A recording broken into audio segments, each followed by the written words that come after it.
Subscribe कीजिए मेरे channel Tushar Jain को और बेल आइकन को दबाइए जैन धर्म से जुड़े लेटेस्ट अपडेट्स व खबरें सबसे पहले देखने के लिए।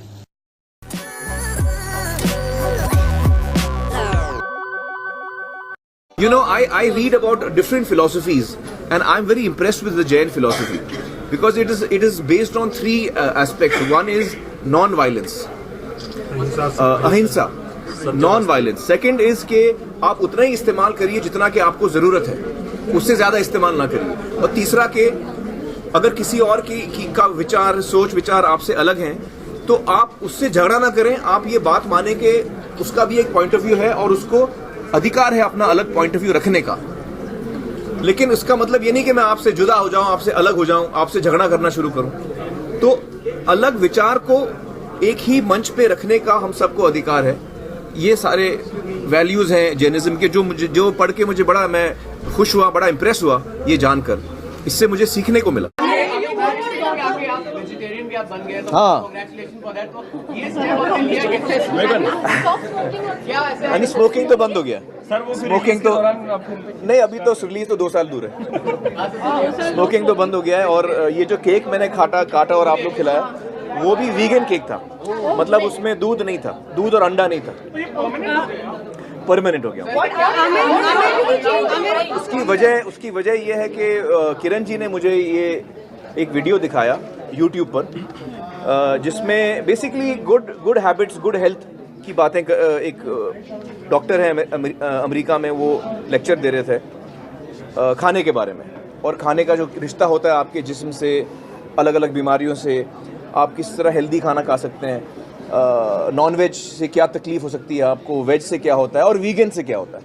तो उससे मुझे ये बात समझ में आई कि वीगन डाइट जो है वो सबसे हेल्दी डाइट है। और मैं तो सभी से कहूँगा कि आप वीगन डाइट फॉलो करें। महंगा नहीं, ये वेजिटेरियन में, बल्कि आप वेजिटेरियन से 2 कदम आगे। तो वेज में आप दूध पीते हैं, दूध के साथ साथ जो चीज़ें बनती हैं, दही, पनीर, चीज़, मक्खन, घी, तो इसमें दूध और दूध से जितनी बनी चीज़ें वो भी हट जाती हैं, तो आपका कॉस्ट और कम हो जाता है। कहीं ना कहीं हम सब अपने माइंड में हमारी उम्र कहीं जाके थम जाती है। जैसे कि आम तौर पे मैंने पाया है जब मैं लोगों से भी बात करता हूँ, तो जब वो अडल्ट हो जाते हैं, मैच्योर हो जाते हैं, तो आम तौर पे 18-20 साल की उम्र में आपको लगता है कि हाँ अब मैं मैच्योर हो गया हूँ। Most people get stuck at that as.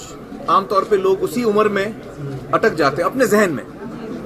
शारीरिक तौर पे, जिस्मानी तौर पे हमारी उम्र बढ़ती है, लेकिन मानसिक तौर पे या इमोशनली या मेंटली हम उसी उम्र में रहते हैं। तो जब मैं किसी को देखता हूँ तो मुझे लगता है ये बड़ा आंटी अंकल टाइप का आदमी है। मैं भूल गया हूँ कि मेरी उम्र भी उतनी है।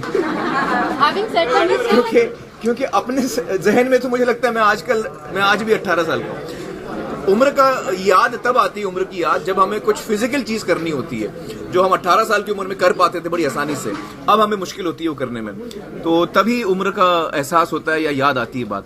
Otherwise at heart all of us are young, I think. मैं आपको सच बताऊं तो मैं बर्थडे के दिन बड़ा एम्बैरेस हो जाता हूँ, क्योंकि कई लोग होते हैं जो बड़ा खुश होते हैं कि बर्थडे के दिन स्पेशल डे होगा। कुछ लोग होते हैं जो शाय होते हैं, उनको लगता है कि यार बर्थडे के दिन जितना उनको अटेंशन मिलता है वो उनको अजीब लगता है। तो मैं उनमें से हूँ। तो मुझे लगता है कि बर्थडे के दिन ज्यादा अटेंशन मुझ पर ना हो तो बेहतर हो, लेकिन वो मुमकिन नहीं है। मैं समझता हूँ उस बात को। मुझे लगता है कि हम तीनों ही अभी जवानी हैं। आई थिंक हम तीनों की एज 65 में हम बॉर्न है, तो हम तीनों एक ही साल में 50 हो रहे हैं। लेकिन मुझे लगता नहीं कि हम लोग 18-20 के ऊपर अभी पहुंचे हैं। मुझे लगता है कि फेलियर जो है वो बहुत जरूरी एक जरूरी क्या कहते हैं, स्टेपिंग स्टोन है सक्सेस के लिए। मेरे करियर की शुरुआत में मैंने कई मौके ऐसे फेस किए हैं जहां मेरी फिल्में कामयाब नहीं हुई, जहां मैंने अच्छा काम भी नहीं किया, बुरा काम किया मैंने।